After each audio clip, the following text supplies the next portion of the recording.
Hey everyone, welcome to my YouTube channel. और आज का हमारा टॉपिक है ग्लाइकोलाइसिस। और ये टॉपिक एग्ज़ाम में 8 मार्क्स में 16 मार्क्स में आता है। और इस वीडियो के बाद आई होप सो आपको इस टॉपिक में कोई भी डाउट ना हो। सो let us start the topic. So what is glycolysis?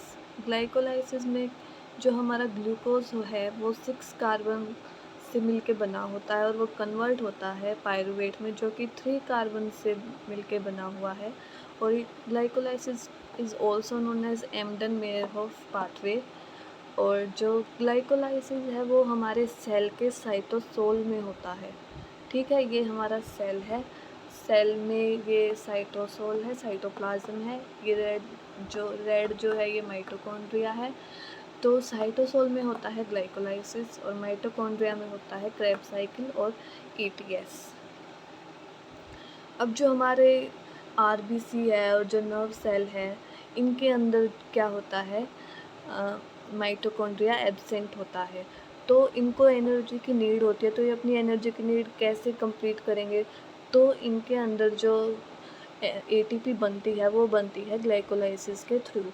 ठीक है, अब जो ये बाकी की जो इम्पोर्टेंट पॉइंट्स है ये हम जो ग्लाइकोलाइसिस के 10 स्टेप्स हैं उनके बाद पढ़ेंगे। सो ग्लाइकोलाइसिस में क्या होता है? ग्लूकोज से बनते हैं 2 molecules of pyruvate. It involves 10 steps. So let us see what are these 10 steps. ठीक है, सो ग्लूकोज से क्या बनता है? Glucose 6 phosphate. ठीक है, ग्लूकोज 6 फॉस्फेट बनेगा ग्लूकोज से। और इस स्टेप में क्या है, एक एटीपी जो है वो यूज़ हो रही है। एटीपी से क्या बन रही है? एडीपी। और इस ग्लूकोज से जब ग्लूकोज 6 फॉस्फेट बनता है तो इसमें एंजाइम यूज़ होता है हेक्सोकाइनेज। ठीक है, अब हमें कैसे याद रहेगा एंजाइम हेक्सोकाइनेज जो है वो इसमें इस स्टेप में यूज़ होएगा? तो एक ट्रिक जो मैं बता रही हूँ, जो हमारा ये जो 6 है इसको हम क्या बोल सकते हैं? हेक्सो। ठीक है, हेक्सो।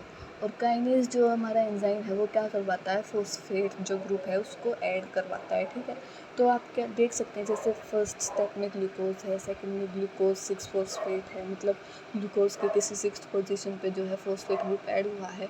तो एंजाइम क्या होएगा? हेक्सोकाइनेज। ठीक है, अब जो ग्लूकोज 6 फॉस्फेट है, ठीक है, ग्लूकोज 6 फॉस्फेट, इससे हमारा क्या बनेगा? Fructose 6 phosphate. ठीक है, अब ग्लूकोज जो है और जो फ्रक्टोज है ये दोनों शुगर हैं। तो ये दोनों शुगर हैं तो मतलब ये दोनों एक दूसरे की आइसोमर हैं। ठीक है, मतलब अलग अलग फॉर्म है। कोई एक फंक्शनल ग्रुप कहीं पे होगा एक में, तो दूसरे का फंक्शनल ग्रुप किसी और पोजीशन में होगा। ठीक है, तो तो इसमें जो एंजाइम यूज़ होएगा वो होएगा, जैसे जो पहले वाला स्टेप है, ट्रिक देखना आप, इसमें जो ट्रिक मैंने यूज़ की थी, जो पहले वाला स्टेप है उसका हम यूज़ कर लेंगे फॉस्फो। ठीक है, फॉस्फेट से क्या यूज़ कर लेंगे? फॉस्फो। ठीक है, और 6 का हेक्सो। अब जैसे फ्रक्टोज, ग्लूकोज से जब फ्रक्टोज बनेगा तो एक दूसरे के आइसोमर होंगे, तो फॉस्फो हेक्सो आइसोमरेज। ठीक है, ये एंजाइम यूज़ हो रहा है इसमें। ठीक है, अब हमारा बन चुका है फ्रक्टोज 6 फॉस्फेट। ठीक है, इससे हमारा बनेगा फ्रक्टोज 1,6 बिसफॉस्फेट। ठीक है, मतलब फ्रक्टोज की 1 और 6 पोजीशन पे क्या आ चुका है? फॉस्फेट ग्रुप आ चुका है। ठीक है, 6 पोजीशन पे तो था ही, अब 1 पोजीशन पे भी लगा दिया। ठीक है, और 20 मतलब 2 जगह फॉस्फेट आ चुका है। ठीक है, तो एंजाइम कौन सा यूज़ होएगा? ऐसे ही इसको रीड करो। ठीक है, ऊपर वाले स्टेप का फॉस्फो आ गया, फ्रक्टोज से फ्रक्टो आ गया। ठीक है, फॉस्फो फ्रक्टो। ठीक है, और जब क्या ऐड हो रहा है इसमें? फॉस्फेट ग्रुप ऐड हो रहा है। कौन सी पोजीशन पे? 1 पोजीशन पे।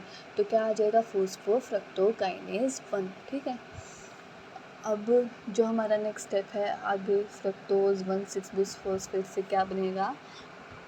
जब इस फ्रक्टोज 6 फॉस्फेट से फ्रक्टोज 1,6 बिसफॉस्फेट बनेगा, इस स्टेप में जो है एक एटीपी जो है वो यूज़ हो रही होगी। एटीपी से क्या बनता है? एडीपी। ठीक है, और जो ये फ्रक्टोज 1,6 बिसफॉस्फेट है ये एक कमिटमेंट स्टेप है जैसे कि फ्रक्टोज 1 ग्लूकोज से अगर फ्रक्टोज 1,6 बिसफॉस्फेट बन गया है तो इसका कोई अदर फेट नहीं है, इसको ग्लाइकोलाइसिस के अंदर जाना ही पड़ेगा, इससे कुछ और नहीं बन सकता, इसको ग्लाइकोलाइसिस के अंदर जाना ही पड़ेगा और 2 मॉलिक्यूल ऑफ पायरुवेट बनाने ही पड़ेंगे, ठीक है। इसलिए इसको कहा जाता है कमिटमेंट स्टेप, ठीक है। जो है फ्रक्टोज 1,6 बिसफॉस्फेट से बनेगा हमारा DHAP डाईहाइड्रोक्सी एसीटोन फॉस्फेट और ग्लिसरॉल्डिहाइड 3 फॉस्फेट। और इसमें जो ये डाईहाइड्रोक्सी एसीटोन फॉस्फेट है ये बनने के तुरंत बाद कन्वर्ट हो जाता है ग्लिसरॉल्डिहाइड 3 फॉस्फेट के अंदर, ठीक है। और इसमें इस स्टेप में जो एंजाइम यूज़ होता है वो एल्डोलेज होता है, ठीक है। और DHAP से जब ग्लिसरॉल्डिहाइड 3 फॉस्फेट बनेगा तो इसमें एंजाइम यूज़ होएगा, इसके और इसके बीच में एंजाइम यूज़ होएगा फॉस्फोट्राइयोज आइसोमरेज, ठीक है। नेक्स्ट स्टेप है हमारा ग्लिसरॉल्डिहाइड 3 फॉस्फेट जो बना है हमारा, उससे बनेगा 1,3 बिसफॉस्फोग्लिसरेट, ठीक है। और इसमें जो एंजाइम यूज़ होएगा वो होएगा, जैसे ये ऊपर वाला जो हमारा ये बना है इसको रीड करो, ग्लिसरॉल्डिहाइड यूँ का यूँ आ जाएगा, ग्लिसरॉल्डिहाइड यूँ का यूँ आ जाएगा, 3 फॉस्फेट की जगह 3 फॉस्फो आ जाएगा और इसके साथ लग जाएगा डिहाइड्रोजिनेज, ठीक है। तो जहाँ भी डिहाइड्रोजिनेज एंजाइम आएगा वहाँ पे उस स्टेप पे क्या होएगा, NAD बनेगा, NAD पॉजिटिव से क्या बनेगा, NADH प्लस H पॉजिटिव, ठीक है। अब हमारा बन गया 1,3 बिसफॉस्फोग्लिसरेट, तो इस 1,3 बिसफॉस्फोग्लिसरेट से बन जाएगा 3 फॉस्फोग्लिसरेट और इसमें एंजाइम यूज़ होएगा इसको इससे जो पहले वाला स्टेप है ना उससे रिलेट करने की कोशिश करो एंजाइम को, बिस फॉस्फोयूकायू ग्लिसरेट यूकायू काइनेज आ जाएगा, ठीक है, बिस फॉस्फोग्लिसरेट काइनेज। अब हमारा नेक्स्ट स्टेप है और इस स्टेप में एक जो है ATP बन रही है हमारी, ठीक है। ऊपर वाले जो फेज़ में थी ATP यूज़ हो रही थी, लेकिन नीचे वाले फेज़ में ATP बन रही है, ठीक है। तो ये जो नीचे वाला फेज़ है एज यू कैन सी यहाँ से लेके यहाँ तक, इस वाले फेज़ को बोलते हैं एनर्जी पे ऑफ फेज़, ठीक है, क्योंकि इसमें ATP बन रही है। तो हमारा आ गया था 3 फॉस्फोग्लिसरेट तक हम आ चुके थे। 3 फॉस्फोग्लिसरेट से बनता है 2 फॉस्फोग्लिसरेट और इसमें एंजाइम क्या यूज़ होगा, फॉस्फोग्लिसरोम्यूटेज, ठीक है, क्योंकि इसमें आप देखो बस पोजीशन चेंज हो रही है फॉस्फेट ग्रुप की, इसमें 3 फॉस्फोग्लिसरेट, इसमें 2 फॉस्फोग्लिसरेट, ठीक है। अब इस 2 फॉस्फोग्लिसरेट से बनेगा फॉस्फोइनोल पाइरुवेट, ठीक है। और फॉस्फोइनोल पाइरुवेट बनने में कौन सा एंजाइम यूज़ हो रहा है, इनोलेज। तो फॉस्फोइनोल बन रहा है तो आप इससे याद रख सकते हैं इसमें इनोलेज एंजाइम यूज़ हो रहा है और इस स्टेप पे जो है वाटर जो है वो निकलेगा, ठीक है। नेक्स्ट स्टेप है हमारा जो हमारा फाइनल स्टेप है, फॉस्फोइनोल पाइरुवेट से बनता है 2 मॉलिक्यूल्स ऑफ पाइरुवेट और एंजाइम यूज़ होगा इस प्रोसेस में, वो क्या होएगा, पाइरुवेट बनना है तो पाइरुवेट काइनेज एंजाइम इसमें यूज़ होएगा, ठीक है। और इस लास्ट स्टेप में भी जो है ATP बन रही है, 2 ADP से 2 ATP बन रही है, ओके। तो ये हमारे स्टेप थे, ठीक है। अगर आप इन स्टेप्स को मिनिमम मतलब maximum I think 5 bar practice करेंगे ना, आप लिख के देखेंगे तो आपको ये स्टेप्स इजीली याद हो जाएंगे, ठीक है। जो मैंने ट्रिक लगाई थी, एंजाइम्स की ट्रिक तो मैंने आपको बता दी है, जो हमारा पहले वाला जो हमारा प्रोडक्ट होएगा उससे रिलेट करके आप एंजाइम्स के नाम को याद कर सकते हैं। और जो हमारी मतलब ATP कहाँ यूज़ हो रही है, कहाँ बन रही है, तो उसके लिए मैंने यूज़ किया था एक ट्रिक। जैसे फर्स्ट स्टेप है, इसमें ATP बन गई, फिर एक स्टेप छोड़ दिया, फिर नेक्स्ट में बन गई, ठीक है, फिर ये 2 बन चुके हैं। अब जहाँ पे डिहाइड्रोजिनेज आएगा, ये जो डिहाइड्रोजिनेज जहाँ पे आएगा वहाँ पे NADH बनेगा, ठीक है। अब जहाँ पे NADH बनाया है उससे ही नेक्स्ट स्टेप पे एक ATP जो है दो एटीपी जो है वो बनेंगी, ठीक है। और दो एटीपी कहाँ बनेगी, लास्ट वाले स्टेप पे। तो इस तरह से आप एटीपी को याद कर सकते हैं कौन से स्टेप पे बन रही है। बाकी जो कुछ इम्पोर्टेंट पॉइंट थे इन 10 स्टेप्स को पढ़ने के बाद हमारा कहाँ तक हो चुका था, हाँ, आरबीसी और नर्व सेल तक हो चुका था। उसके बाद जो ग्लाइकोलाइसिस है उसमें क्या होता है, सबस्ट्रेट लेवल फॉस्फोराइलेशन होता है। मतलब सबस्ट्रेट लेवल, जैसे एक सबस्ट्रेट से मतलब एक स्टेप से दूसरे स्टेप से जब हम फॉस्फेट ग्रुप ट्रांसफ़र होता है, जैसे एडिनोसिन डाइफॉस्फेट है ना, तो फॉस्फेट ग्रुप ट्रांसफ़र होएगा तो एटीपी बनेगा, एडोनिसिन ट्राइफॉस्फेट, 3 फॉस्फेट ग्रुप। तो इसको कहते हैं सबस्ट्रेट लेवल फॉस्फोराइलेशन, ठीक है।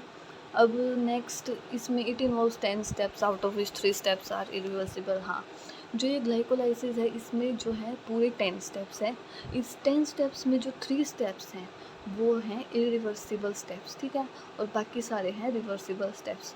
तो वो इरिवर्सिबल स्टेप्स कौन से हैं, इरिवर्सिबल स्टेप्स हैं, एक तो फर्स्ट स्टेप है हेक्सोकाइनेज वाला, एंजाइम वाला, जिसमें पहली एटीपी जो है वो यूज़ हो रही है।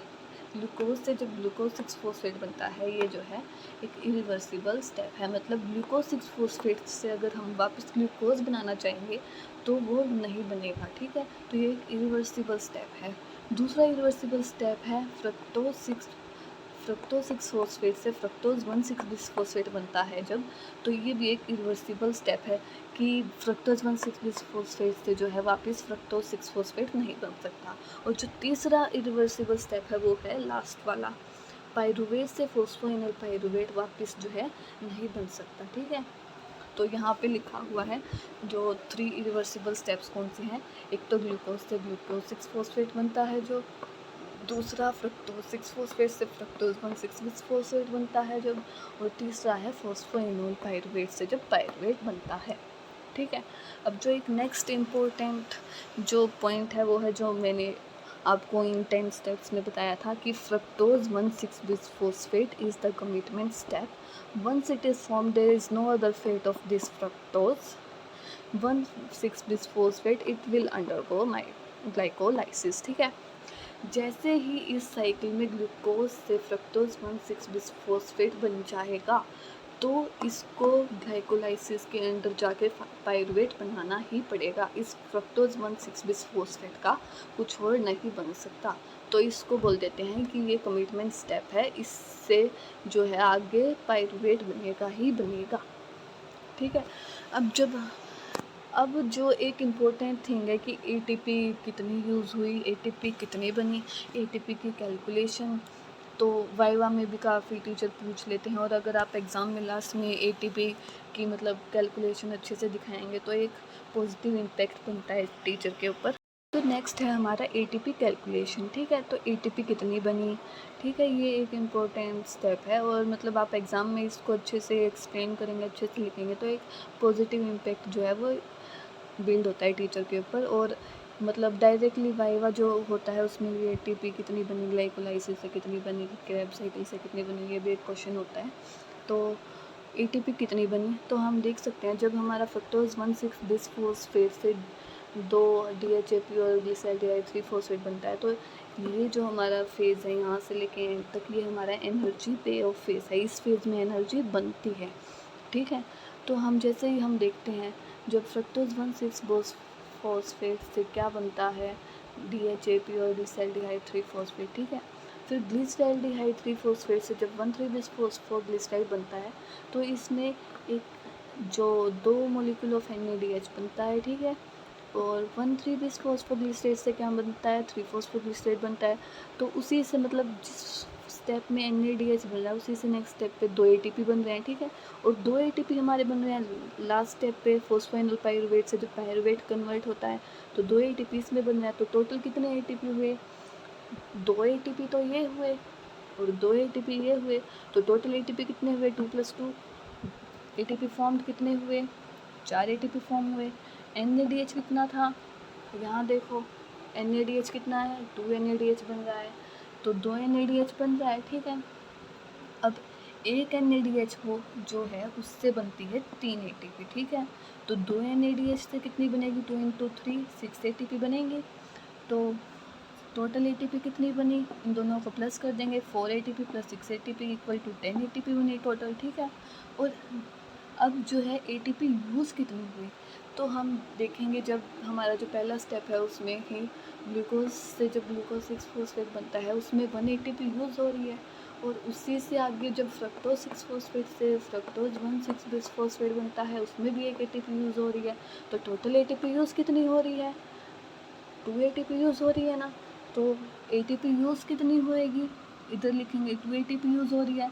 अब जो टोटल ATP हम बताएंगे, मतलब टोटल ATP कितनी हुई, तो 10 में से 2 माइनस कर देंगे, 8 ATP बनी हमारी एक ग्लाइकोलाइसिस से, ठीक है। जितनी भी मतलब टोटल ATP क्या होएगी, ATP जनरेटिव कितनी जनरेट हुई थी, 10 ATP माइनस ATP यूज्ड, तो कितनी ATP यूज़ हुई, 2 ATP इक्वल क्या है इसका, 8 ATP बच गया, ठीक है। तो ये था हमारा ग्लाइकोलाइसिस का पूरा प्रोसीजर। और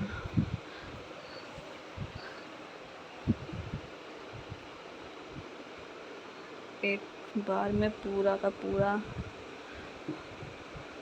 वाइट बोर्ड 2 मिनट के लिए नोट करने के लिए आपके लिए शो कर दी हूँ।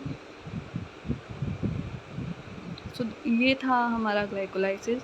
इस वे में अगर आप लिखेंगे एग्ज़ाम में तो आपको अच्छे मार्क्स मिलेंगे, आई होप सो। और ये जो कुछ इम्पोर्टेंट पॉइंट्स हैं ना, ये जो इम्पोर्टेंट पॉइंट्स हैं ये इनको आप मतलब बहुत ज़रूर सेम टू सेम ऐसे ज़रूर लिखना है। ये पॉइंट्स ये जो है मस्ट हैं एग्ज़ाम के पॉइंट ऑफ व्यू से। और आप जैसे ये 10 स्टेप्स हैं इनको आप एक्सप्लेन भी कर सकते हो, मतलब एक तो ये ड्रॉ करके पूरा का पूरा प्रोसीजर 10 स्टेप्स में आप फिर इसको एक्सप्लेन कर सकते हो, जैसे glucose is converted into glucose 6 phosphate with the help of enzyme hexokinase, and in this procedure 1 ATP is utilized, then glucose 6 phosphate is converted into fructose 6 phosphate, ठीक है, and the enzyme used here is phosphohexoisomerase। तो ऐसे आप इसको और भी ज़्यादा मतलब जब हम एग्ज़ाम रिटन में देते हैं तो मतलब लेंथ बढ़ाने के लिए आप ऐसे भी एक्सप्लेन कर सकते हो, ठीक है। और जो ये कुछ इंपॉर्टेंट स्टेप्स हैं ये प्लीज़ ज़रूर करना। So thanks for watching my video and please do like, share and subscribe। इसको आप और भी ज़्यादा एक्सप्लेन कर सकते हैं, like glucose is converted into glucose 6 phosphate with the help of enzyme hexokinase, and in this process 1 ATP is utilized, then glucose 6 phosphate is converted into fructose 6 phosphate and the enzyme utilized here is phosphohexoisomerase। सो इस वे में आप इसको और भी ज़्यादा explain कर सकते हैं। अगर आपका मतलब ज़्यादा मार्क्स का क्वेश्चन आए, 16 मार्क्स का, 20 मार्क्स का, तो आप इसको और भी ज़्यादा एक्सप्लेन कर सकते हैं। और जो ये वाले जो स्टेप्स हैं ये मस्त हैं, ये ज़रूर लिखना।